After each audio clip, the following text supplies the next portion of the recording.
Hello kids, today's activity name is exploring nature. और ये activity बच्चों में क्या करती है, कॉग्निटिव थिंकिंग के लेवल को इम्प्रूव करती है। हमें बच्चों को बताना है कि हमें नेचर के साथ एंजॉय करना चाहिए। ये नहीं है कि हम सिर्फ वॉक करने जा रहे हैं या पार्क में जा रहे हैं तभी हम नेचर के साथ नेचर को एंजॉय कर सकते हैं, बट हम सब हर टाइम जो है वो नेचर को एंजॉय कर सकते हैं। इसके लिए हमें क्या करना होगा, हमें गार्डन से बहुत सारी चीज़ें कलेक्ट करनी होंगी। जैसे कि गार्डन में बहुत सारी डिफरेंट शेप्स की लीव्स होती हैं और डिफरेंट शेप्स के स्टोन्स होते हैं।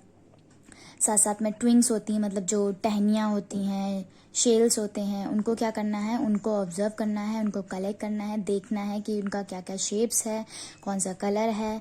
साथ साथ में उनको इंसेक्ट्स को भी ऑब्जर्व करना सीखना है, बट इंसेक्ट्स को ऑब्जर्व करना है, ना कि उन्हें हार्म करना है। उनको चोट नहीं पहुंचानी, उनको नुकसान नहीं पहुंचाना है।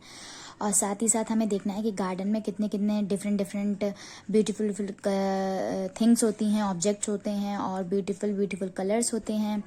साथ साथ में हमें जो इंसेक्ट्स होते हैं, इंसेक्ट्स के हैबिटेट मतलब उनका जो वास स्थान है जहाँ पर वो रहते हैं, उनको भी ऑब्जर्व करना है। तो इस एक्टिविटीज़ के थ्रू आप बच्चों में कॉग्निटिव थिंकिंग के लेवल को इंक्रीज कर सकते हैं। आपका बच्चे का जो इंटरेस्ट है उसको स्टिमुलेट कर सकते हैं इन्वायरमेंट के लिए। तो इसमें क्या होता है कि बच्चे में साइंस जो है वो सब्जेक्ट के लिए इंटरेस्ट जो है वो बढ़ता है। So please enjoy this activity and thank you.